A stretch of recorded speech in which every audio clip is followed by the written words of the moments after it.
Good evening, everyone. So today we have Dr. Seema Singh, the founder of Kartavyam School of Thought, or I would say the person who, from whom the genesis of whole Kartavya idea came out. And so today we will be talking about कि कर्तव्यम का idea ma'am के पास कैसे आया, उसके क्या क्या रिperकशंस होंगे और क्या फेवरेबल आउटकम्स हो सकती है अगर इसको हम लागू करते हैं तो। और उसके बाद जैसे मैम से जानेंगे कि उसका लागू करना, उसका कॉन्स्टिट्यूशन में रेलेवेंस, और उसके बाद और उसके फायदे। तो आई जस्ट स्टार्ट मैम से ये पूछना कि मैम, सबसे पहले आई वांट टू नो कि आपने इतना राइट बेस्ड ऑर्डर सब कहीं चल रहा है एवरीवेयर, आप कहीं से स्टार्ट करिए सिर्फ राइट की बात। सो आपके दिमाग में ये कर्तव्यम कैसे आया?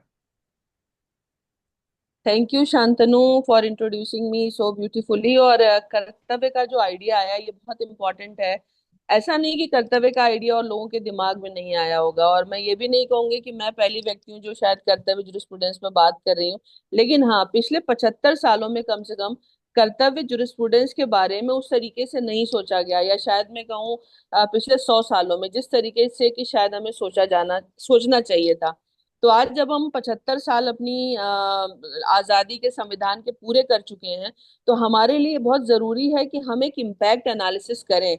इम्पैक्ट एनालिसिस इन चीजों की कि हमारे पिछले 75 सालों की जो जर्नी रही है संविधान के आने के बाद, वो किस तरीके की जर्नी रही है। क्या जिस तरीके का भारत की कल्पना हमने करी थी आज ये उसी तरीके का भारत है?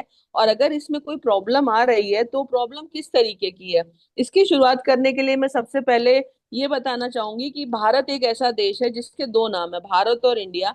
और हम कॉन्स्टिट्यूशन के आर्टिकल 1 में भी देखते हैं इंडिया दैट इज भारत।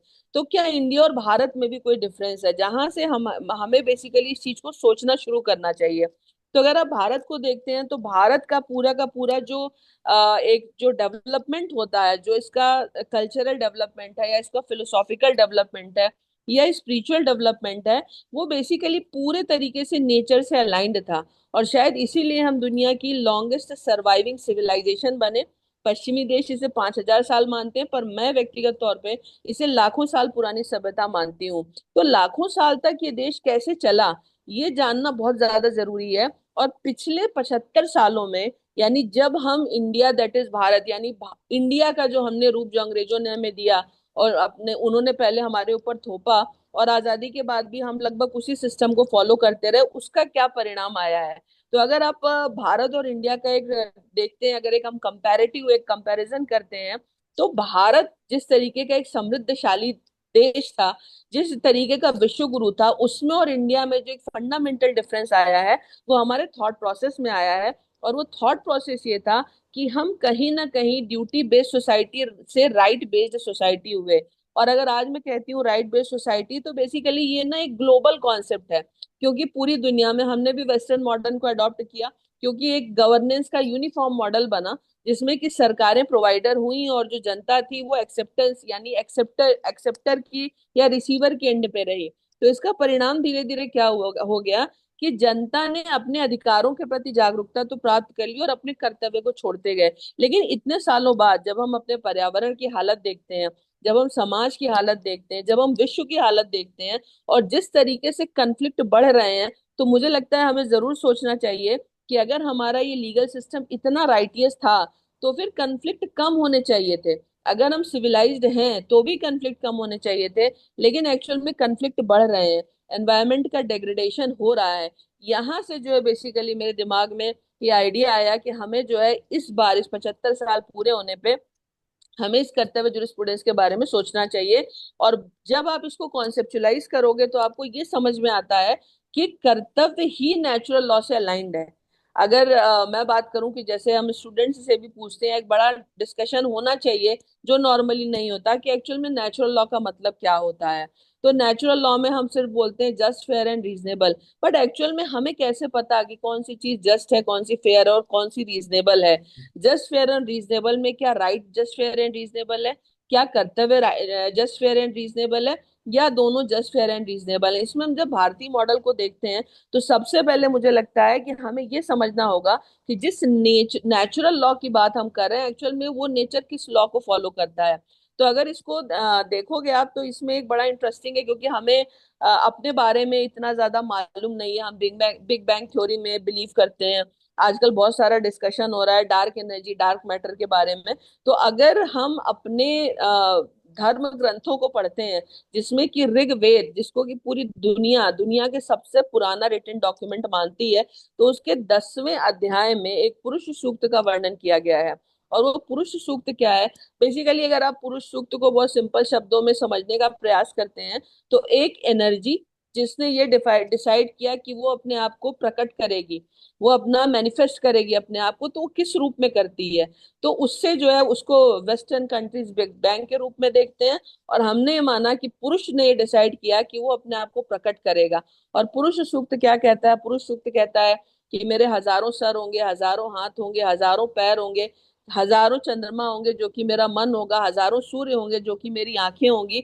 तो पुरुष सूक्त को अगर आप ध्यान से देखें, तो आज जिस मल्टीवर्स थ्योरी की हम बात करते हैं, बेसिकली ऋग्वेद का पुरुष सूक्त उसी मल्टीवर्स को रिफ्लेक्ट कर रहा है।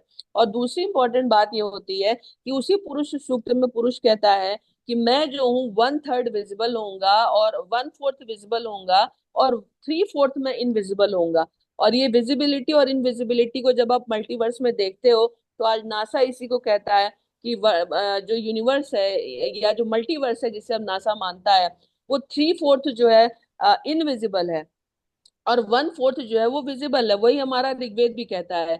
तो जब पुरुष सूक्त ने अपने आप को प्रकट किया, तो प्रकृति का मतलब जो हमें दिखाई दे रही है, जो प्रकट है, जो टेंजिबल है, जिसे हम देख सकते हैं। तो प्रकृति और क्रिएशन जो पूरे ब्रह्मांड का हुआ, उसको प्रकृति ने एक सर्टेन सेट ऑफ ऑर्डर में, यानी वो एक नियम से चलता है। और नियम से चलने की अगर आप बात देखोगे, तो आपके सूर्य, चंद्रमा, ग्रह, इनकी निश्चित कक्षाएं होती हैं, ऋतु होती है। इसका मतलब पूरा का पूरा नेचर एक सर्टेन पैटर्न को फॉलो करता है। और इसमें सबसे इंपॉर्टेंट जो मुझे लगता है, जो हमारे ऋषियों ने जिस शब्द का इस्तेमाल किया, जिसे कि ऋत कहते हैं, ये बेसिकली इस चीज को समझने के लिए सबसे फंडामेंटल है। इसीलिए री शब्द जो है, री अक्षर जो है, ये दुनिया की किसी और भाषा में मिलता नहीं है। ये अगर आपको कहीं मिलेगा तो आपको भारत में मिलेगा। और ये री शब्द बहुत इंपॉर्टेंट है। इसी री से ऋत है, इसी री से ऋषि है, इसी से प्रकृति है, इसी से ऋतु है, इसी से स्त्री है, इसी से पुरुष है, इसी से कर्तव्य और अधिकार में ये पीछे लग करके आता है। तो ये जो री शब्द है, री अक्षर जो है, या जो ऋत है, इसी को हम कॉस्मिक ऑर्डर कहते हैं। कॉस्मिक ऑर्डर का मतलब होता है कि वो ऑर्डर जो पूरे के पूरा, जैसे कि पूरा का पूरा यूनिवर्स जो है वो फॉलो करता है।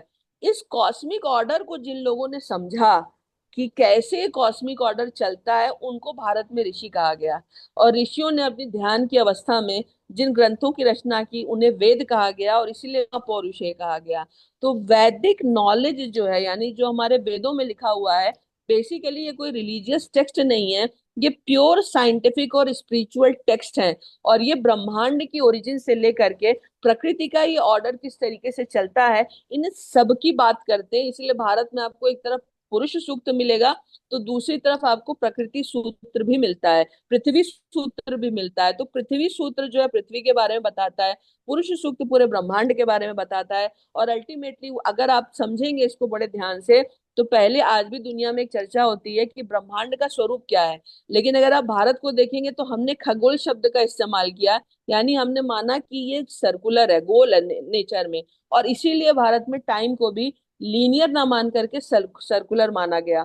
और इसीलिए अगर आप देखते हो, तो प्रकृति जो है वो भी एक सर्किल में चलती है, ऋतु भी एक सर्किल में चलती है, मानव का जीवन भी एक सर्किल में चलता है, सृष्टि भी एक सर्किल में चलती है। और आप जहां से शुरू होते हैं आप खत्म होते हैं, शुरू होते हैं खत्म होते हैं। और इसीलिए अब आपने देखा कि आपका जो नासा कहता है, वो ये कहता है कि सारे ग्रह नक्षत्र, मतलब जो यूनिवर्स में जो है गैलेक्सीज जो है, वो डिस्ट्रक्ट होती हैं और क्रिएट साइमल्टेनियसली होती रहती हैं।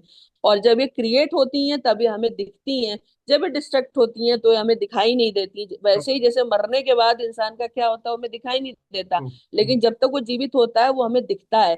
तो ये दिखने और ना दिखने बीच के बीच की जो जर्नी है ना, इसी को Einstein is equal to MC square कहता है। और पुरुष सूक्त कहता है कि मैं डार्क एनर्जी से विजिबल में प्रकट होता हूँ, विजिबल से फिर डार्क में कन्वर्ट हो जाता हूँ, और ये आना जाना लगा रहता है। और इसी को भगवान कृष्ण कहते हैं कि हम एनर्जी के रूप में, आत्मा के रूप में ट्रांसफॉर्म होते हैं, हमारी बॉडी चेंज होती है लेकिन सोल जो है वो इंटैक्ट रहती है।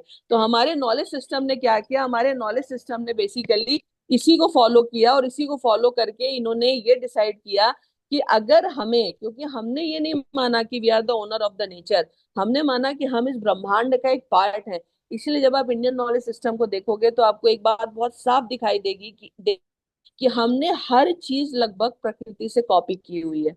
तो जब हमने प्रकृति से कॉपी करी तो प्रकृति के उस साइकिल को भी कॉपी किया। और प्रकृति का जो सबसे है ना, वो ये है कि वो ड्यूटी सेंट्रिक है, वो राइट सेंट्रिक नहीं है। सूर्य अपने कर्तव्य को फॉलो करता है, चंद्रमा अपने को, नदियां अपने को, पेड़ पौधे अपने को, ट्रू। हर कोई अपने अपने कर्तव्य को फॉलो कर रहा है, इसलिए ये प्रकृति चल रही है।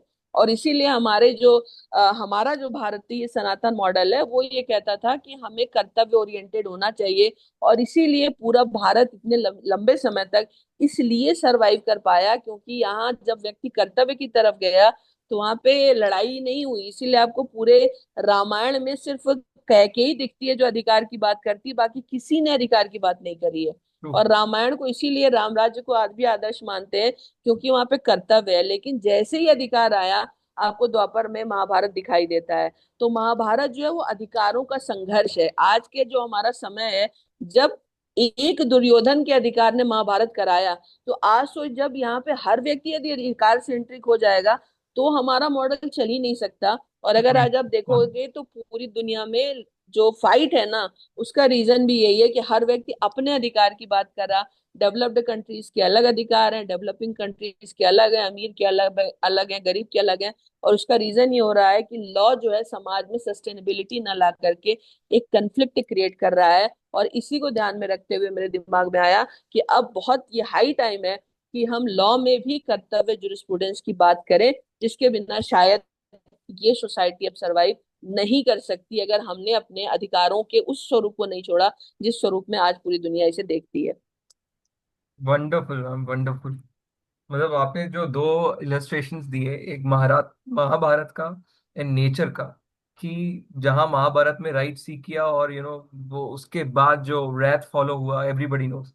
तो दैट्स रियली ब्यूटीफुल। मतलब ये कनेक्ट करने को है। और मैम हम देख रहे हैं दुनिया भर में जुडिशियल, सारी हर जगह सिस्टम कोलैप्स हो रहे हैं, लोगों को जस्टिस नहीं मिल रहा है।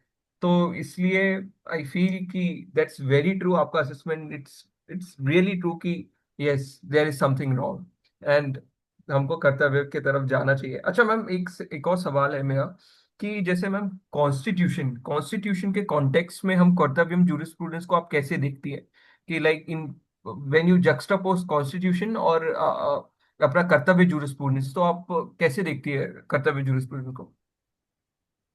एक्चुअली में क्या है कि हमारी जो 200 सालों की गुलामी अंग्रेजों की रही, और उसके पहले भी भारत पर लगातार आक्रमण होते रहे। तो हम्म। अगर आप देखोगे ना, तो एंगस मेडिसन जो वर्ल्ड इकोनॉमिक हिस्ट्री लिखता है, जब वो बोलते हैं कि जब वास्को डी गामा आया तो इंडिया का ग्लोबल इकोनॉमी में, GDP में 33% कॉन्ट्रीब्यूशन था, और उस समय हम नॉलेज और प्रॉस्पेरिटी दोनों के पीक पे थे। लेकिन जब ब्रिटिशर्स जाते हैं ना, तो फिर वो 2% से नीचे हमारी GDP छोड़ के जाते हैं। अब आप समझ सकते हो कि कितना यहाँ पे जो है संसाधनों का दोहन किया गया। तो हम जब आजादी के टाइम तक ना, हम एक डिप्राइव्ड सोसाइटी हो गए। तो हम्म। संविधान बनाने वालों ने जो उसका मूल स्वरूप बनाया, उसमें डेफिनेटली उन्होंने अधिकारों को इम्पोर्टेंस इसलिए दी क्योंकि ब्रिटिशर्स ने अधिकारों का ही वॉयलेशन किया था। और ट्रू। अधिकारों के वॉयलेशन की अगर आप बात करते हो, तो मैं फिर वो इस बात को दोहराती हूँ कि कर्तव्य जो है वो समाज को सशक्त बनाता है। लेकिन जब आप अधिकार की बात करने लगते हैं तो आप मांगने वाले बन जाते हैं। और जैसे आप मांगने वाले बनते हो ना, आप कमजोर हो जाते हो, क्योंकि प्रकृति देने वाले का संरक्षण करती है, मांगने वाले का नहीं। और ट्रू। प्रकृति की भी पूजा हम इसलिए करते हैं क्योंकि प्रकृति हमें देती है। देती तो है। जब समाज मांगने वाला बन गया ना, देने वाले के बजाय, तो वो कमजोर हुआ। और उसके लिए ही ब्रिटिशर्स ने वो मॉडल तैयार किया था जिसको कि आज हम एक स्टैंडर्ड मॉडल ऑफ गवर्नेंस मानते हैं। तो सारी शक्तियां उन्होंने अपने हाथ में ले ली, और जनता जो है वो उनसे हर चीज मांगने लगी, क्योंकि उनका दोहन किया उन्होंने। आजादी के बाद संविधान में इसी कारण से अधिकारों को बहुत ही महत्वपूर्ण जगह दी गई। लेकिन ऐसा नहीं था कि संविधान में कर्तव्य को लेकर के ऐसा था कि कर्तव्य का भारतीय समाज पालन करेगा ही नहीं। ये बात जरूर है कि संविधान जो 1950 में बनता है, जो लागू होता है, उस संविधान में फंडामेंटल ड्यूटीज नहीं थी, और इसको लेकर डिस्कशन होते हैं कि इसका मतलब अधिकारी सबसे इंपॉर्टेंट था। लेकिन अगर आप देखोगे तो भारतीय संविधान की एक यूनिकनेस है, और यूनिकनेस ये है कि सबसे पहले पूरा संविधान लिखा जाता है और उसके बाद आपका प्रियम्बल बनता है। और प्रियम्बल की जो स्टार्टिंग लाइन है ना, वो है we the people of India. और लास्ट में वो कहते हैं कि हम भारत के लोग ये संविधान अपने को आत्मसमर्पित करते हैं। तो ये चीज हमने खुद को दी। तो संविधान की प्रियम्बल जो कि एक की है, just to open the mind of the constitution makers, exactly ये कहीं नहीं कहती है कि it is the responsibility of the government to maintain equality, fraternity, liberty and rest of the things. Actually this is the collective responsibility of each and every person who is living in India. तो वो basically आपका जो हमारा मूल स्वरूप preamble का है ना, वो कर्तव्य ओरिएंटेड है। लेकिन हमने इसका जो मुझे जो लगता है जहां पे गलती हुई, कि हम जब इसके इंडिपेंडेंस के बाद जब हमने इसका इंटरप्रिटेशन किया, तो हम इसको धीरे धीरे पूरे तरीके से राइट की तरफ लेके जाने लगे।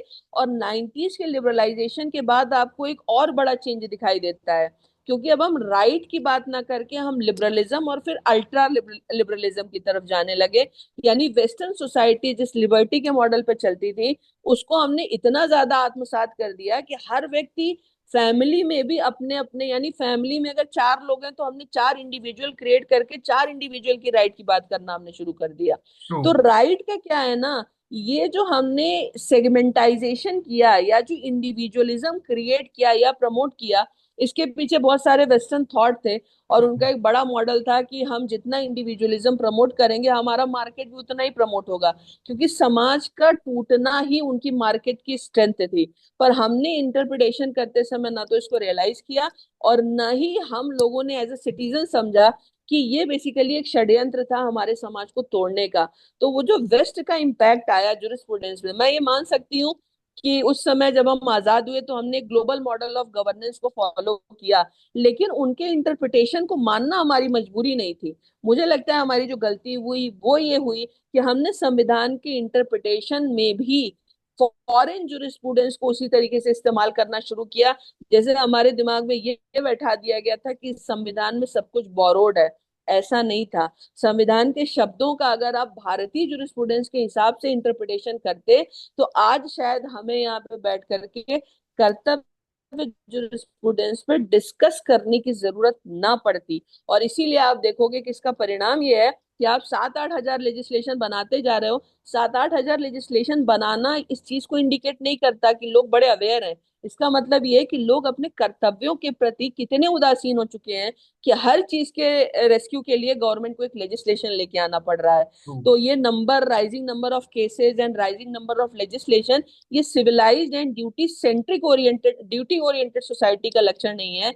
ये दिखा रहा है कि हम इतने इंडिविजुअलिस्टिक हो गए हैं कि हमारे समाज में सिर्फ कन्फ्लिक्ट बढ़ रहा है। तो संविधान, मैं ये मानती हूँ कि मूलतः ये अभी भी ड्यूटी सेंट्रिक है और इसको ऐसे ही पढ़ा जाना चाहिए। और अगर ऐसा ना होता तो कॉन्स्टिट्यूशन का आर्टिकल 1 जो है, इंडिया दैट इज भारत ना कहता, कहता भारत दैट इज इंडिया। तो ट्रू। अगर इंडिया दैट इज भारत है तो प्रोमिनेंस भारत का है, और अगर प्रोमिनेंस भारत का है तो भारत का मूल स्वरूप जो है ना, वो आज भी ड्यूटी सेंट्रिक है। ये हमने वेस्ट के मॉडल में एजुकेशन और जस्टिस मॉडल के थ्रू इसको इम्पोज करना शुरू किया कि ये ड्यूटी सेंट्रिक है। वास्तव में मूलतः भारतीय समाज अभी भी कर्तव्य सेंट्रिक है। लेकिन अब ये बहुत जरूरी है कि हम इसके प्रति सजग हो जाएं, और स्पेशली अपने यूथ को बताएं कि अगर आप सिर्फ राइट की डिमांड करोगे तो एक्चुअल में आपको कुछ भी मिलने वाला नहीं है। आपको सबसे पहले कर्तव्य सेंट्रिक बनना पड़ेगा। और ट्रू। इसीलिए मैं एक छोटी सी बात और बताऊंगी जो बहुत इंपॉर्टेंट है, कि कर्तव्य और अधिकार में एक मेजर जो हम ट्रांसलेशन करते हैं ना, कि कर्तव्य का ड्यूटी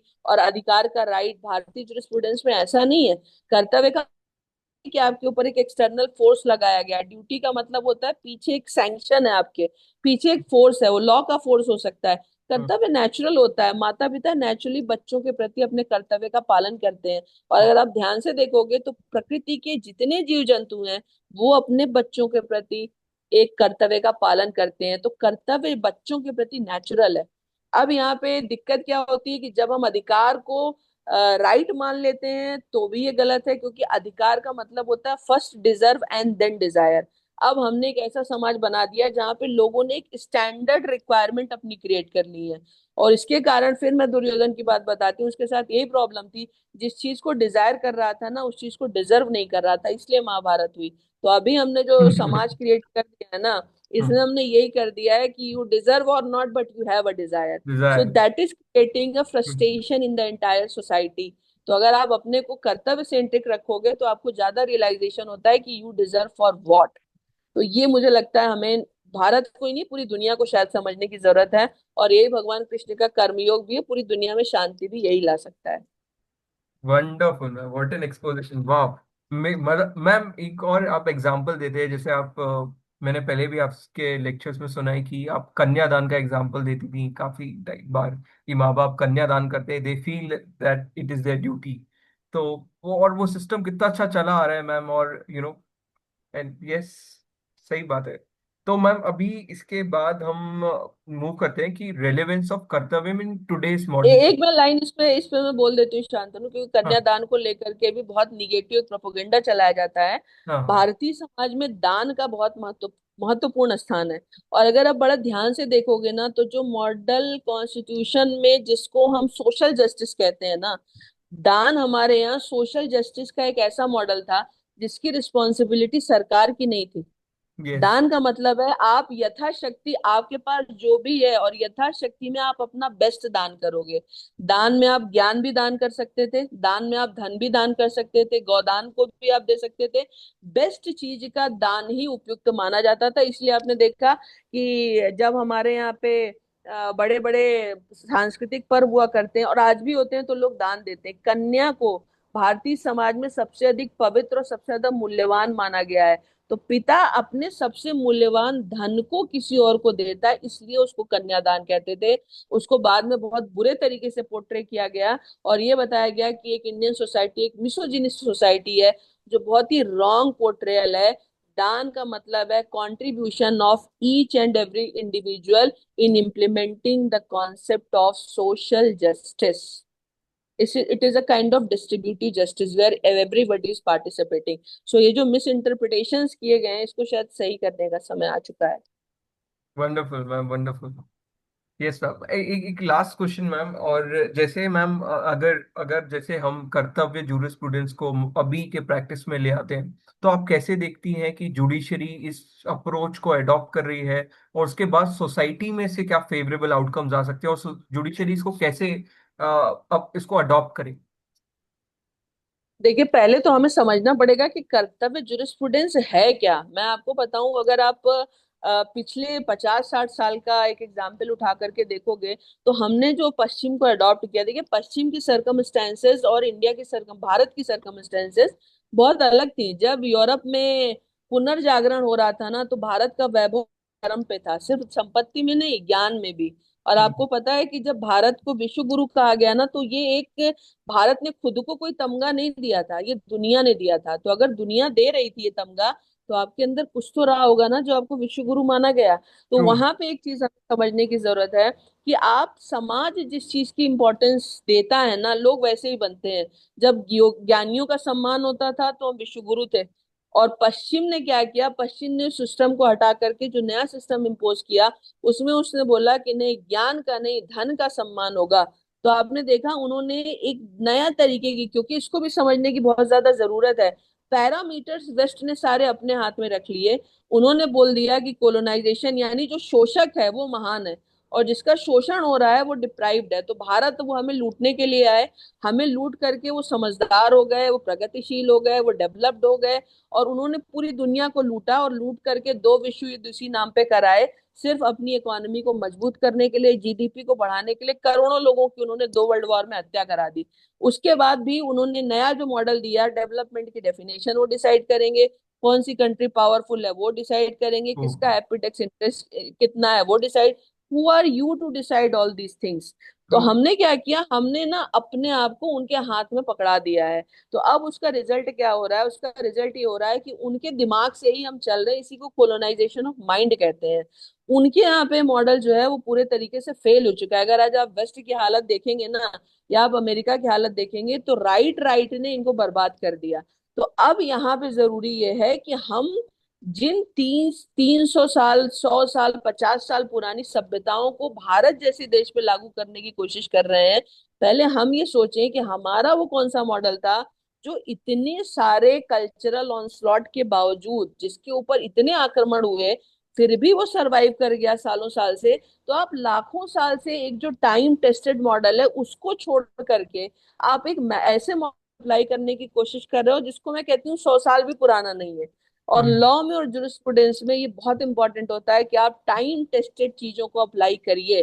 जुडिशरी को सबसे पहले ये ट्रू। समझना पड़ेगा कि दुनिया के जिस मॉडल को वो यहाँ पे अप्लाई करने की कोशिश कर रहे हैं, ना तो वो टाइम टेस्टेड है और ना ही वो उपयुक्त है। बहुत ही शॉर्ट साइड से देखा गया वो मॉडल है जो तत्काल रूप से हो सकता है कुछ लोगों के अधिकारों का संरक्षण कर दे, बट लॉन्ग टर्म में ये बहुत खतरनाक होने वाला है। इसीलिए जुडिशरी को अब सिर्फ नेचुरल लॉ शब्द का इस्तेमाल नहीं करना चाहिए, उनको पहले ढंग से समझना चाहिए कि एक्चुअल में इस नेचुरल लॉ की ओरिजिन है क्या। ओके। तो मैं ये कह रही थी ना कि हमने अपने टाइम टेस्टेड मॉडल को दोबारा रिवाइव करना चाहिए, और हमें ये सोचना चाहिए कि वो कौन सा मॉडल था जिसने हजारों सालों तक हमारी नदियों को जीवित रखा, वो कौन सा मॉडल था जिसने हजारों सालों तक इस प्रकृति को जीवित रखा, वो कौन सा मॉडल था जिसने समाज में कन्फ्लिक्ट नहीं क्रिएट होने दिया। क्योंकि अगर आप बहुत ध्यान से देखोगे ना, तो इंडिया में जिन कन्फ्लिक्ट्स को बढ़ा चढ़ा करके दिखाया जाता है, एक्चुअल में वो कन्फ्लिक्ट पिछले 1000 साल में ज्यादा बढ़े। और उसका मेजर रीजन जो था वो कल्चरल कन्फ्लिक्ट था। लेकिन हमारा जो अडेप्टेशन है चीजों को लेकर के वो इतना जबरदस्त था कि हमने सबको एसिमिलेट किया। लेकिन ये जो एक नया model specially second world war के बाद अमेरिका ने शुरू किया, और जहां पे उसने अपने प्रभुत्व को स्थापित करने की कोशिश करी, नागासाकी पे बम गिराने के बाद डॉलर को ट्रेड का मेन सोर्स बनाया, और पूरी इंटरनेशनल जो भी आपकी मॉनेटरी फंड से लेके सब पे जो अपना कब्जा किया, उसने एक बड़ा ही निगेटिव रूप में जो है पूरी दुनिया के सामने एक पोर्ट्रेयल किया चीजों का, और गलत चीज को सही दिखा करके प्रेजेंट किया गया। तो अगर पूरी दुनिया को सेव करना है तो कम से कम एटलीस्ट हम भारत से तो एक इनिशिएटिव ले ही ले सकते हैं। और मेरा मानना है कि आज के समय में पूरी दुनिया वास्तव में भारत की तरफ देख रही है, जिसके फिलोसॉफिकल थॉट इतने टाइम टेस्टेड, इतने डिवाइन है कि अगर हम दोबारा इस पे आते हैं तो सिर्फ हम भारत का नहीं बल्कि पूरी दुनिया का भला करेंगे। इसलिए अब जजेस को भी ना, और एकेडमिशियंस को भी अपने माइंड को डीकोलोनाइज करने की जरूरत है, और कर्तव्य के इंपॉर्टेंस को समझने की जरूरत है। मैम आपने एक लाइन बोली कि हमको टाइम टेस्टेड और एक्सपीरियंस्ड लॉ जो हमारे हैं उनको लागू करना चाहिए। और इसी को मैम वेस्ट है ना हर जगह हमारे जजेस भी एक फेमस बहुत ही सेलिब्रेटेड जज है ओलिवर वेंडल होम्स, उनकी लाइन कोट करते हैं कि life of law it's not logic but experience. और ये बात आपने अभी कही कि हमारा टाइम होने, तो it's means we have a thought. It was just that कि वो वेस्टर्न है इसलिए हम उसको बड़ा चढ़ाकर दिखा रहे हैं, उसको महिमा मंडन कर रहे हैं। Okay ma'am. सो बस मैम इस एक लास्ट क्वेश्चन, और वो मैं आपसे ये पूछूंगा कि अभी जैसे वी हैव स्टार्टेड कर्तव्यम, हम लोग काम कर रहे हैं, आगे ले जा रहे हैं, अलग अलग जगह इस पे वर्कशॉप्स कर रहे हैं। तो आपके हिसाब से और किस कैसे मॉडल्स सारे कॉलेजेस को, यूनिवर्सिटीज को, स्कूल्स को अपनाने चाहिए? जैसे आपका एक आइडिया है to create a credit based system जहां पर कर्तव्य करने वाले छात्र को या किसी को वो उनको हम क्रेडिट देंगे, इंसेंटिवाइज करेंगे। तो प्लीज आप प्लीज थोड़ा उस पर लाइट डाल सकते हैं क्या? देखो शांतनु, एक्चुअली मेरा जो व्यक्तिगत अनुभव रहा है वो सबसे ज्यादा, अगर आप पिछले कुछ सालों में आप देखोगे ना, तो आप ग्लैमराइज किन चीजों को करते हो, आप किस चीज को सेलिब्रेट कर रहे हो, तो आप ना समाज की एक अजीब सी मानसिकता देखोगे। अब हम लगभग उन हर चीज को सेलिब्रेट करने लगे जो हमें सेलिब्रेट नहीं करनी चाहिए। जैसे करप्शन हमें परेशान नहीं करता, किसी का क्रिमिनल बैकग्राउंड है, कोई इलेक्शन लड़ता है तो उसे वोट देना हमें परेशान नहीं करता, किसी आदमी के चरित्र में कोई पतन है तो वो हमें परेशान नहीं करता। तो एक्चुअल में जो चीजें अनएक्सेप्टेबल थी ना, वो धीरे धीरे समाज में एक्सेप्टेबल होती जा रही हैं। तो एक तो सबसे इम्पोर्टेंट बात यह है कि जैसा समाज जिन चीजों को सेलिब्रेट करता है, मैं फिर कहती हूँ कि लोग वैसे ही बनते हैं। लेकिन समाज में नए रोल मॉडल खड़े करने बहुत जरूरी होते हैं। अगर समाज में बहादुरी के सिर्फ किस्से हों और बहादुर ना हो ना, तो एक समय के बाद लोग बहादुरी को काल्पनिक मानते हैं। ट्रू। और इसीलिए आपने देखा कि भगवान राम आज भी इस तरीके भगवान राम को लाखों साल बाद भी ये समाज आदर्श इसलिए मानता है क्योंकि आज भी उस तरीके के रिश्ते भारत के जन सामान्य को आप जीते हुए देखते हो। पर्यावरण को अगर आप देखोगे तो जिस समाज को हमने एकदम जनजाति समाज, जिनको कि अंग्रेजों ने ट्राइब यानी जंगली कह करके एकदम बैकवर्ड बना दिया, उनकी एनवायरनमेंट को लेकर के जो समझ है ना, वो मॉडर्न साइंस और हम सो कॉल्ड मॉडर्न लोगों से कहीं ज्यादा एडवांस है। तो अगर आप पूरे के पूरे मॉडल के एनालिसिस करो, आप कंपेयर करो कि वो कौन सी चीजें थी जिसने हमें नष्ट किया और वो कौन सी चीजें हैं जो हमें बचा सकती हैं, तो ऑटोमेटिकली आप ना राइट से ड्यूटी की तरफ चले जाओगे। क्योंकि एक व्यक्ति जब कर्तव्य करता है ना, तो सिर्फ अपने नहीं, अपने के साथ जुड़े हुए कई सारे लोग और जो नहीं जुड़े हुए हैं उनके भी अधिकार को बचाता है। इसीलिए मुझे हॉफेल्डियन ट्रू। थ्योरी पे हमेशा एक ऑब्जेक्शन रहा है, क्योंकि कहते हैं कि हर अगर किसी का राइट है तो किसी का कर्तव्य है। इसका फंडामेंटल ही गलत है। इसका फंडामेंटल उनके समाज में राइट है इसलिए हॉफेल्ड उसकी बात करते हैं। हमारे समाज का सेंटर राइट नहीं है। इसलिए अगर मुझे हॉफेल्डियन थ्योरी को करेक्ट एक्सप्लेन करना हो ना, तो मैं इस को रिलेटिव को मैं चेंज करके राइट एंड ड्यूटी के बजाय ना ड्यूटी एंड राइट कर दूंगी। ड्यूटी ऊपर जाएगा और राइट जो है वो नीचे आएगा।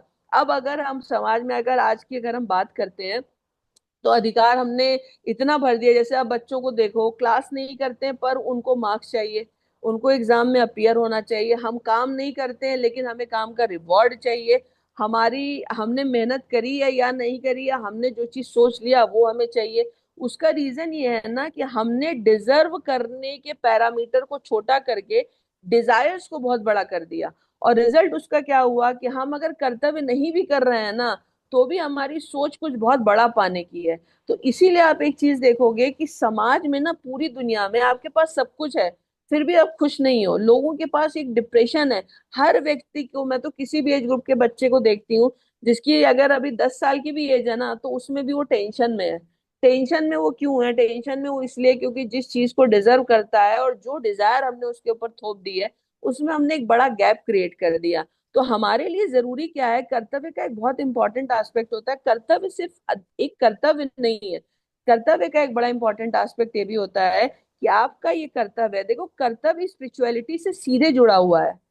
और जो व्यक्ति जितना कर्तव्य ओरिएंटेड होगा वो अपने आप या तो स्पिरिचुअल हो जाएगा, या अगर वो स्पिरिचुअल होगा ना तो वो अपने आप कर्तव्य ओरिएंटेड हो जाएगा। क्योंकि कर्तव्य करने की प्रीकंडीशन ये है कि आपके अंदर नॉन डुअलिटी की फीलिंग होनी चाहिए। जब आपके अंदर अगर मैं तुमसे कहूँ कि तुमसे मुझे तुमसे क्या मतलब है, तो ट्रू। मुझे क्या मतलब है तुम कौन हो? I am not bother about you, I am bother about me. True. लेकिन अगर मेरे अंदर स्पिरिचुअलिटी है तो मैं कहूंगी नहीं, जैसे मैं हूं वैसे तुम हो। जैसे मुझे तकलीफ होती है वैसे तुम्हें होती है। जिस चीज से मुझे खुशी मिलती है उससे तुम्हें मिलती है, उससे सबको मिलती है। इसीलिए इंडियन नॉलेज सिस्टम ये इतना साइंटिफिक और इतना टाइम टेस्टेड है कि अगर हम इसको सही ढंग से समझें, इसीलिए इंडिया को वर्ल्ड की स्पिरिचुअल डेमोक्रेसी कहा गया। और इसीलिए इस देश ने कभी भी डुअलिज्म में बिलीव ही नहीं किया। और इसीलिए आप ये देखोगे कि दुनिया के वो सारे रिलीजन जिनको दुनिया में कई जगह नहीं मिली, वो यहाँ पे पनप गए। तो एक चीज हमको समझनी पड़ेगी कि कर्तव्य स्पिरिचुअल भी है, कर्तव्य डिवाइन भी है। कर्तव्य जो है वो नॉन डुअलिटी को इम्प्रोवाइज करके डुअलिटी को कम करता है। और सबसे मजेदार बात यह है कि जिस संविधान में हम फ्रेटर्निटी पे इतनी बात करते हैं, वो संविधान हमें जब हम उसके इंटरप्रिटेशन पे आते हैं, तो एक्चुअल में हम कहीं नॉन डुअलिटी पे जा ही नहीं रहे। हमारा इंटरप्रिटेशन ही डुअलिटी बेस्ड है। तो आदमी कास्ट में या तो हमने बांट दिया, ट्रू। या हमने ट्रू। रिलीजन में बांट दिया, ट्रू। ये स्टेटस में बांट दिया। तो जब मैंने हर लेवल पे तुमको खुद से अलग मान लिया, तो फिर मैं तुम्हारे प्रति कर्तव्य करने के लिए क्यों बॉदर होंगी? और उसका ट्रू। परिणाम क्या हुआ कि अब मैं, मेरा परिवार, मेरे लोग, मेरा समाज, मेरा जाति, मेरा धर्म, और यही रीजन है कि पूरे की पूरी दुनिया में, मैं सिर्फ भारत की बात नहीं करूंगी, पूरी दुनिया में कन्फ्लिक्ट बढ़ रहा है। इसीलिए कर्तव्य को इंसेंटिवाइज करने की जरूरत है। लोगों को इस बात का एहसास दिलाना होगा कि तुम्हारे अच्छे काम को भी लोग रिकॉग्नाइज करते हैं। मीडिया का एक जो नैरेटिव चलता है ना, उसने एक ऐसा माहौल बना दिया है कि सब कुछ निगेटिव हो रहा है, दुनिया में अच्छे लोगों की कोई कदर नहीं। और सबसे इंपॉर्टेंट बात है, मीडिया ने निगेटिव चीजों को ग्लोरीफाई करना शुरू कर दिया, ग्लैमराइज करना शुरू कर दिया। तो अब सबके दिमाग में धीरे धीरे, जिसको बोलते हैं ना सॉफ्ट पावर के थ्रू, कंट्रोल ये किया जा रहा है कि नहीं, तुम सिर्फ डिमांड करो, सिर्फ तुम अधिकार मांगो। और उसी का परिणाम ये हो रहा है कि आपको अपने पड़ोसी से मतलब नहीं है, आपको आपके घर में रहने वाले लोगों से मतलब नहीं है, आपको अपने समाज से कोई मतलब नहीं है। ये व्यवस्था जो है, आपके जो आपके जो इंडस्ट्रियलिस्ट होते हैं, जो कैपिटलिस्ट होते हैं, जो ग्लोबल मार्केट फोर्सेस हैं, उनको तो ये शूट कर सकती है, लेकिन ये किसी भी तरीके से समाज या राष्ट्र के हित में नहीं होती। कर्तव्य को अगर हम इंसेंटिवाइज करते हैं और लोग कर्तव्य ओरिएंटेड बनते हैं, तो उनके आचरण में ऑटोमेटिकली अच्छा परिवर्तन आता है। इसीलिए आप ये देखोगे कि जब आप अच्छा करते हो ना, कोई देखे या नहीं देखे, आपको अच्छा लगता है। ट्रू अच्छे को आप मेजर नहीं कर सकते हो, ट्रू ट्रू ट्रू लेकिन आपको ये पता है कि आपको क्या अच्छा और क्या बुरा लगता है। ट्रू और ट्रू सबसे मजेदार बात है कि दुनिया के सबसे बुरे आदमी को भी अपने साथ बुरा होना अच्छा नहीं लगता। यानी दुनिया के सबसे बुरे आदमी को भी अच्छाई का रियलाइजेशन है, लेकिन वो दूसरे के साथ अच्छा नहीं होना चाहता, क्योंकि वो उसको दूसरा मानता है। तो सबसे इंपॉर्टेंट क्या है कि अगर हम पॉइंट। कर्तव्य ओरिएंटेड करके कर्तव्य के प्रति यूथ को आज इनकरेज करते हैं, इसीलिए मैंने इसको इंसेंटिवाइज करने की बात करी कि हम लोगों को इनकरेज करें कि आप अच्छा करो। जब आप अच्छा करोगे ना, तो आप कर्तव्य, इसीलिए आप भगवान कृष्ण कहते हैं कि आप कर्म करके भी डिविनी मुझे प्राप्त कर सकते हो, उसके लिए भजन करने की जरूरत नहीं है। तो हमें ये भी संस्कार लोगों के दिमाग में डालना होगा कि अगर आपके पास कर्तव्य की प्योरिटी है ना, तो डिविनिटी आपके पास अपने आप आती है, और फिर नेचर आपको नेचुरली प्रोटेक्ट करती है। अदरवाइज जैसे आप सरकार के रूल को वायलेट करते हो और सरकार आपको पनिश करती है, अगर आप नेचर के रूल को वायलेट करोगे तो नेचर आपको पनिश करेगी। और नेचर का फंडामेंटल नियम ये है कि नेचर ड्यूटी सेंट्रिक है, अधिकार सेंट्रिक नहीं है। इसीलिए ये हाई टाइम है कि हम कर्तव्य को इंसेंटिवाइज करें, चाहे यूनिवर्सिटी लेवल पे करें और चाहे सरकार इसको करे। इसीलिए मैं चाह रही थी कि एक मॉडल जो है, जरूर दिल्ली यूनिवर्सिटी में इसका एक्सपेरिमेंट होना चाहिए कि हम क्या सोच सकते हैं, क्या ये कर्तव्य को भी इंसेंटिवाइज किया जा सकता है। तो मुझे लगता है कि हमें डेफिनेटली इसके बारे में बहुत गंभीरता से सोचना चाहिए, और इसीलिए मुझे लगता है जीडीपी को हटाने की जरूरत है। हैप्पीडेक्स इंडेक्स को हम लेकर के आए, या कोई ऐसा इंडेक्स जो सिर्फ एटलीस्ट मनी सेंट्रिक ना हो। कर्तव्य को भी एक क्रेडेंशियल, उस कर्तव्य का भी एक इम्पोर्टेंस समाज में होना चाहिए, और अच्छी चीजें जो है वो प्रमोट की जानी चाहिए। Wonderful ma'am, wonderful. मतलब द वे यू कनेक्टेड, कि आपने जैसे कनेक्ट किया हिस्ट्री से लेके अध्यात्म, स्पिरिचुअल से लेके इंसान के एक छोटे छोटे एक्शंस तक, कि अगर वो कर्तव्य कर्तव्य को एम्यूलेट करता है, अडॉप्ट करता है, तो हम एक कैसे समृद्ध समाज की रचना कर सकते हैं। And ma'am, that was very beautiful, and you have really left us with ideas to ponder over and contemplate upon. बहुत मजा आया सुनकर, और this was fun, and thank you for your time. And I thank you request you, I Shantanu. I request you that you will, further, you know, keep giving us your time. ऐसे सारे topics पे we will keep talking. And yeah, ma'am, again, thank you so much. Thank you for your time. We thank really enjoyed the thank you topic. Thank Oh. Thank you Shantanu, thank you.